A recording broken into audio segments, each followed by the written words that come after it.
365 Days with Calvin for February 15.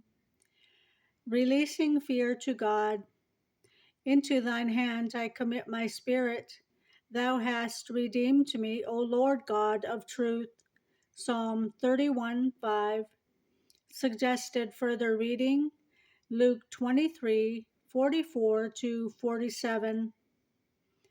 Though many things may distress us all, scarcely one person of 100 wisely commits his life into God's hand. Multitudes live from day to day as merry and careless as if they were in a quiet nest, free from all disturbances. But when they encounter something that truly terrifies them, they are ready to die in anguish.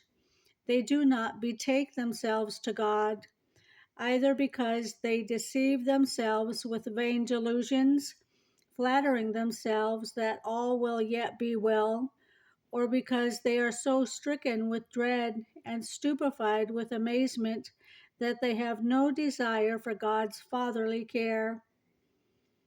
As various tempests of grief disturb us and even sometimes throw us down or drag us from the direct path of duty, or at least remove us from our post, the only remedy for setting our fears to rest is to consider that God, who is the author of our life, is also our preserver.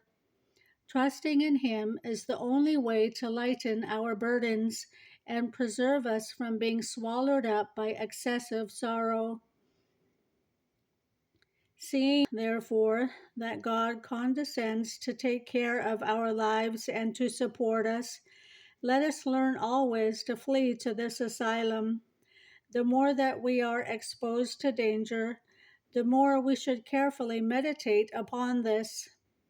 This confidence will help us discharge our duty with alacrity, as well as constantly and fearlessly struggle onward to the end of our course. How then can so many people be slothful and indifferent, and others so perfidiously forsake their duty?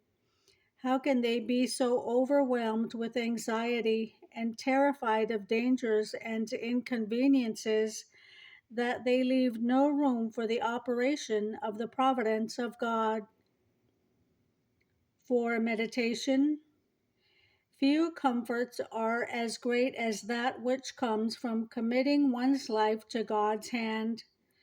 Regardless of what storms arise, peace is to be found in God.